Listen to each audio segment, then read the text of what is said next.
Hello student, स्वागत है आपका एनपीसी की ऑनलाइन क्लासेज में।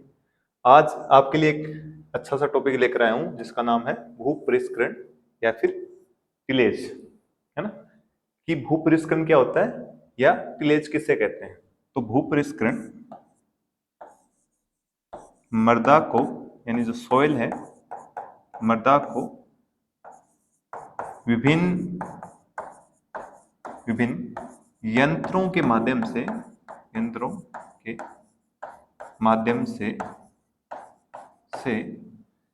बीज बीज बोने हेतु योग्य बनाने की क्रिया क्या कहलाती है? आपकी टिलेज कहलाती है।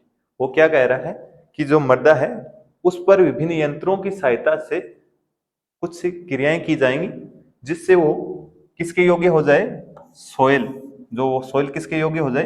बीज बोने योग्य हो जाए, यानी बीज के अंकुरण हेतु योग्य हो जाए और बीज को बोने हेतु योग्य हो जाए। वह क्रिया क्या होगी? आपकी टिलेज होगी। यह तो रही इसकी परिभाषा की बात। अब देखो टिलेज के बारे में सबसे पहले किसने बताया था? तो सबसे पहले टिलेज के बारे में Jethro tool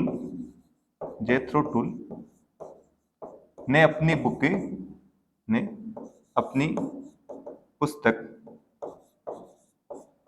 horse hoeing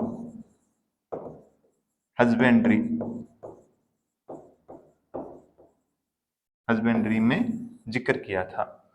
Jethro tool ने अपनी पुस्तक हॉर्स होइंग हस्बेंड्री में जो टिलेज है उसके बारे में जिक्र किया था। अतः जेथ्रो टुल को टिलेज का जनक भी कहा जाता है, यानी फादर ऑफ टिलेज कौन है? जेथ्रो टुल है। और एक चीज और ध्यान में रखना, कि फादर ऑफ टिलेज कौन है?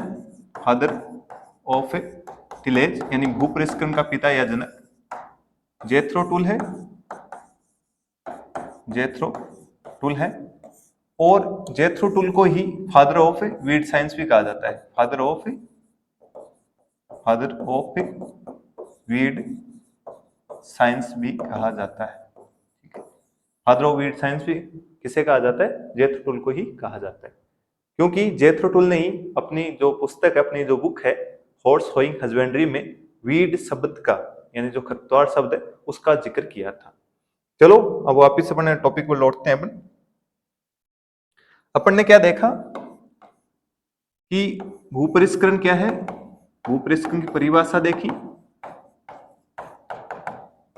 कि भूपरिष्करण किसे कहा गया है, उसके बारे में देखा भी। अब देखते हैं भूपरिष्करण उद्देश्य क्या होते हैं, यानी ऑब्जेक्टिव क्या है, यानी टिलेज के उद्देश्य क्या क्या होते हैं। तो बीजों के अंकुरण हेतु खरपतवारों को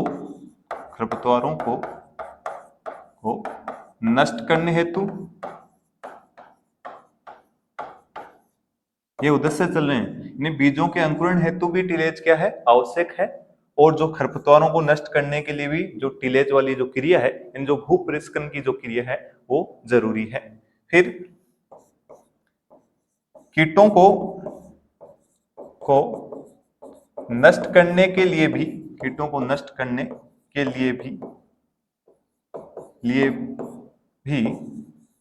जो भूपरिष्करण है वो जरूरी है। भूपरिष्करण क्या है? आवश्यक है। ठीक है, ये क्या चल रहे हैं? उद्देश्य चल रहे हैं, ऑब्जेक्टिव चल रहे हैं। किसके? टिलेज के, कि बीज अंकुरण हेतु, खरपतवारों को नियंत्रण करने हेतु और कीटों को नष्ट करने हेतु। अब कीटों को नष्ट करने के लिए टिलेज किस प्रकार सहायक होगा, देखना कि जैसे विभिन्न जो कृषि यंत्र है मृदा पर चलाए जाएंगे तो भूमि से जो कीटों के प्यूपा हो गए, लार्वा हो गए, वो भूमि के बाहर आ जाएंगे और उस पर जैसे ही सूर्य का ताप वगैरह पड़ेगा उन पर, तो वो क्या होंगे? वो नष्ट हो जाएंगे। जो कीट वगैरह हैं वो क्या हो जाएंगे? नष्ट हो जाएंगे। तो इसमें किसका योगदान रहा? इसमें भूपरिष्करण वाली क्रिया का योगदान रहा। फिर कुछ उद्देश्य और देखते हैं अपन कि भूपरिष्करण के कुछ उद्देश्य और हैं। कौन कौन से उद्देश्य हैं? कि भूमि जनित रोग जनकों को नष्ट करने में भी भूपरिष्करण क्या है?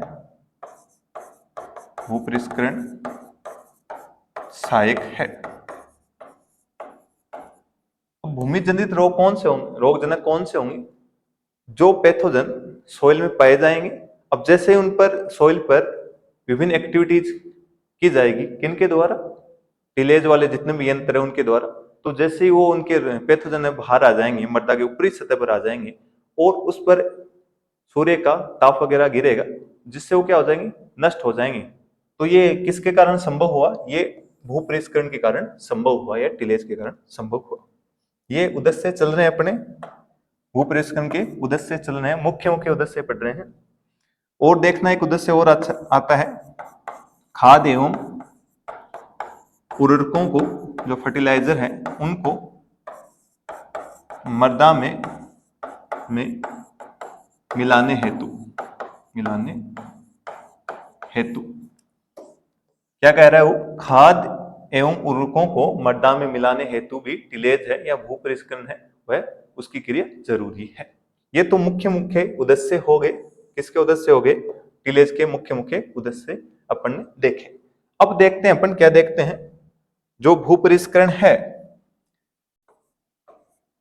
भूपरिष्करण यानी टिलेज के प्रकार, भूपरिष्करण के प्रकार यानी टाइप्स ऑफ टिलेज। तो आईसीआर के अकॉर्डिंग, आईसीआर ने एक टर्म दिया था, उसके अकॉर्डिंग जो भूपरिष्करण है वह 3 प्रकार का होता है। देखना किसके अकॉर्डिंग? ये आईसीआर के अकॉर्डिंग बता रहा हूं, आईसीआर के अनुसार, ये ध्यान में रखना, आईसीआर के अनुसार, ठीक है। तो उथला भूपरिष्करण,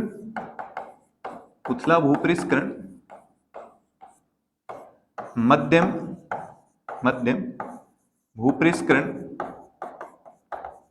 भूपरिष्करण और गहरा भूपरिष्करण।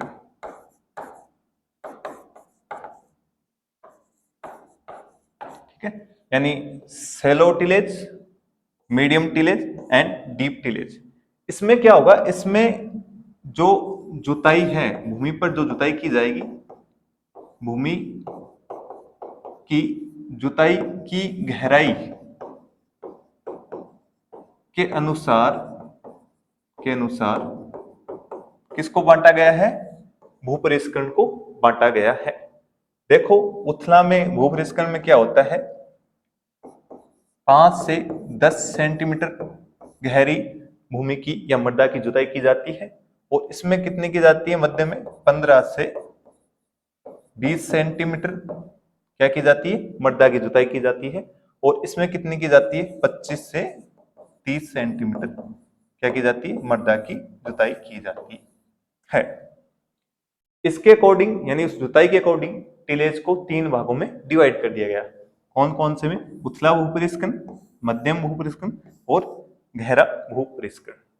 यानी इसमें आपको क्या ध्यान में रखना है? इसमें उस मृदा की जितनी गहराई पर जुताई की जा रही है उसको ध्यान में रखना है। तो यहां से भी क्वेश्चन पुटअप हो सकता है। 5 से 10 सेंटीमीटर उथला भूपरिष्करण में जुताई की जाती है मृदा की, 15 से 20 सेंटीमीटर मध्यम भूपरिष्करण में जुताई की जाती है मृदा की, और 25 से 30 सेंटीमीटर किसमें जुताई की जाती है? गहरा भूपरिष्करण में मृदा की जुताई की जाती है। ये तो रही बात भूपरिष्करण के प्रकार जो आईसीआर के अनुसार दिए गए थे। फिर एक प्रकार और चलता है, ध्यान में रखना, जो मुख्य है, प्राथमिक भूपरिष्करण, इसको प्राइमरी टिलेज बोलते हैं। और द्वितीयक भूपरिष्करण, जिसको सेकेंडरी टिलेज बोला जाता है। ठीक है।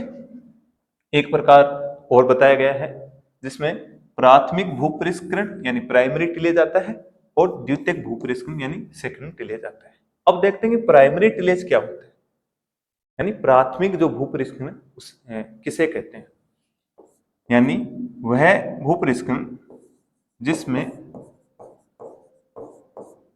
बीजों की बुआई से पहले, मृदा में बीजों की बुआई से पहले मृदा पर जितनी भी क्रियाएं, बीजों की बुआई से पहले जितनी भी क्रियाएं मृदा पर की जाती है क्या कहलाती है, आपकी प्राथमिक भूपरिष्करण कहलाती है। क्या कह रहा है वो कि बीजों की बुआई से पहले मृदा पर जितनी भी कृषि क्रियाएं की जाती हैं या यंत्रों से संबंधित क्रियाएं की जाती हैं क्या कहलाती है, आपकी प्राथमिक भूपरिष्करण कहलाती है। द्वितीय भूपरिष्करण क्या होगा फिर कि बीजों की बुआई के बाद मृदा या खेत में की जाने वाली जो कृषि क्रियाएं हैं यानी उन यंत्रों की सहायता से जो कृषि क्रियाएं हैं क्या कहलाएंगी, आपकी द्वितीयक भूपरिष्करण कहलाएगी। एक में तो कह रहा है कि बीजों की बुआई से पहले जो भी खेत में जितने भी यंत्रों की सहायता से जो क्रियाएं की जाएंगी वो होगी प्राथमिक भूपरिष्करण, और बीजों की बुआई के बाद यानी फसल की बीजों की बुआई की जा चुकी है खेत में और उसके बाद जो भी क्रियाएं की जाएंगी वो कौन सी होंगी, आपकी द्वितीयक भूपरिष्करण यानी सेकंड टिलेज होगी। तो यहाँ पर ध्यान देने योग्य बात है, एक तो आपको जो भूपरिष्करण है उसके जनक के बारे में पता होना चाहिए, जेथरो टूल को कहा जाता है, और फिर भूपरिष्करण की जो परिभाषा है यानी बीज योग्य बनाना है, बीज को बोने योग्य बनाना है मृदा को, वह क्रिया क्या होगी, आपकी भूपरिष्करण होगी। दूसरी भाषा में अपन है ना, दूसरी में ये भी कह सकते हैं, दूसरी परिभाषा में कि मिट्टी को उलटने और जो पलटने की जो क्रिया होती है उसको भी टिलेज कहा जाता है। फिर उसके प्रकार बढ़े, उद्देश्य बढ़े और उद्देश्यों से मिलते जुलते लाभ आते हैं, है ना। उद्देश्यों को आप पढ़ लोगे तो उनके पॉइंटों को ही लाभ में सम्मिलित किया गया है, यानी बेनिफिट्स ऑफ टिलेज यानी भूपरिष्करण के लाभ। ठीक है, अपन आगे फिर पढ़ेंगे, नेक्स्ट वीडियो में अपन लेकर चलेंगे कि प्राथमिक भूपरिष्करण यंत्र कौन से हैं, द्वितीय भूपरिष्करण यंत्र कौन से हैं, ये अपन आगे की वीडियो में देखेंगे। तब तक आप हमारे एनपीसी के चैनल पर बने रहें, ज्यादा से ज्यादा वीडियो को देखें, लाइक करें, शेयर करें। Thank you.